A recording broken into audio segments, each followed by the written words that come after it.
you probably already know, or at least have some thoughts on, the now infamous game Silksong, in development by Team Cherry. This game's development has pretty much been on the down low ever since they started working on it. Team Cherry released the first trailer back in 2019, that's now 5 years ago, and some change. And since then they've released one other trailer, with very few updates outside of those trailers. So that's what you probably know. But what you probably didn't already know is the story around the creation of the critically acclaimed Toy Story 2, and the devastation that nearly crushed the movie while it was well into development. So I pose the question, is it possible that Team Cherry's Silksong experienced a similar tragedy that could have caused this sequel's delay?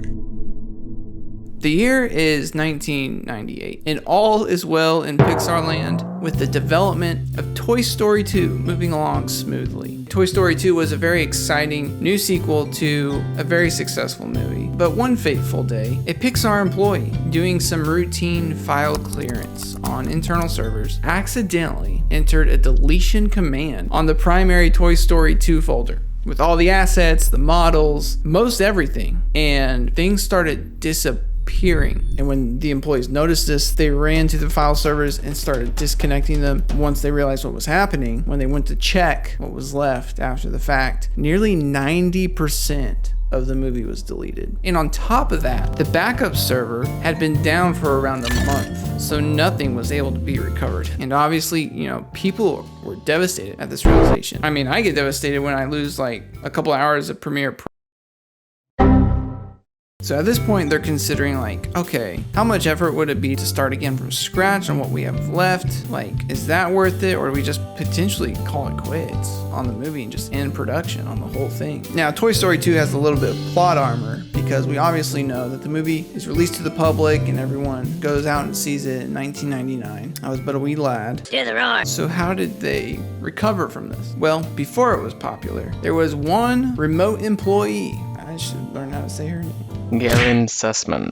Okay. The film's supervising technical director. And it turns out she was working from home with a system that periodically captured the database over at Pixar. They had one singular copy of Toy Story 2. So you hear that, corporate? Remote work is a good thing. So you probably know where this is going, but what if Silksong had this kind of setback at some point in development? Like, it's very possible that after that initial trailer back in 2019, maybe something like this occurred to where they had to restart on a few things. Now, I sure hope that that's not the case, and Team Cherry is just diligently creating a detailed and extravagant, beautiful game, much like Hollow Knight was for a lot of us. And I still believe that to be the case, because this team's been known to have fresh new ideas and travel down those rabbit holes of ideas and development and considerably extend the amount of resources and time that it will take to finish a game, because Silksong itself was supposed to be a DLC for Hollow Knight. So I really do hope they're just developing like crazy and didn't have some kind of setback like this. But with how long it's been, I couldn't help but remember this story a couple times over the years. Who knows? We certainly don't, because they don't tell us anything. But anyway, thanks for tuning in, and give the video a like if this was entertaining, and subscribe for more content like this. And if you don't know, if you leave a comment, you'll be entered into a giveaway for $50 once I hit 5,000 subs. But until then, peace.